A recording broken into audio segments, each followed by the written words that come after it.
सत्य और आनृत का महान विवेक।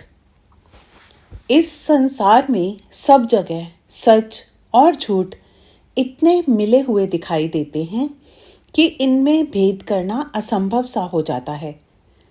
प्रत्येक सत्य के साथ झूठ ऐसी सूक्ष्मता के साथ लगा हुआ है और हर एक झूठ के मूल में सत्य ऐसी गुप्तता से समाया हुआ है कि सच और झूठ पृथक्करण करने में बड़े बड़े तत्ववेता भी हार मानते हैं। पर सत्य और अनृत तो एक दूसरे से बिल्कुल ही उल्टे हैं। ये एक जगह कैसे रह सकते हैं? फिर भी जो हम इन दोनों स्वभावतः विरोधी वृत्तियों का विवेक नहीं कर पाते हैं, इसका कारण यह है कि हम स्वाभाविकता से हट गए हैं। हम अस्वाभाविक बनकर प्रजापति से दूर हो गए हैं। हम सब प्रजाओं को उत्पन्न करने वाले सब संसार के स्वामी प्रजापति ने तो संसार के सब सत्य और अनृत रूप को साक्षात पृथक पृथक देखा है और स्पष्ट पृथक पृथक कर रखा है।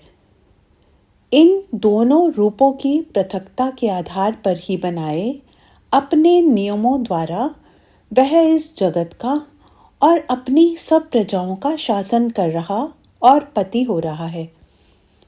तो क्या इन जगत शासक नियमों को हम प्रजाओं के लिए बिना बताए ही वह इन द्वारा हम पर शासन कर रहा है?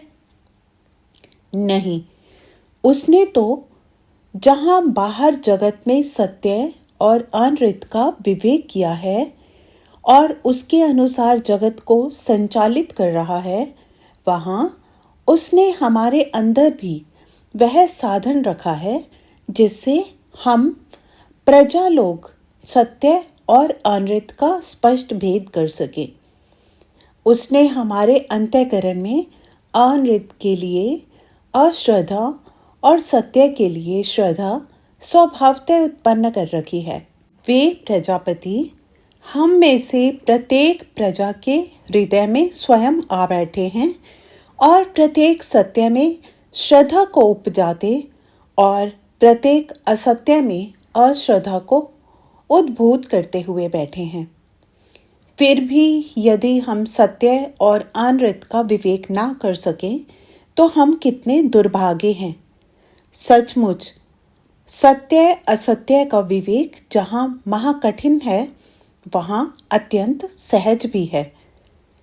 जो मलिन हृदय वाले पुरुष प्रजापति से दूर होकर केवल तर्क द्वारा सत्य और असत्य का भेद जानना चाहते हैं, उनके लिए यह निसंदेह महाकठिन है।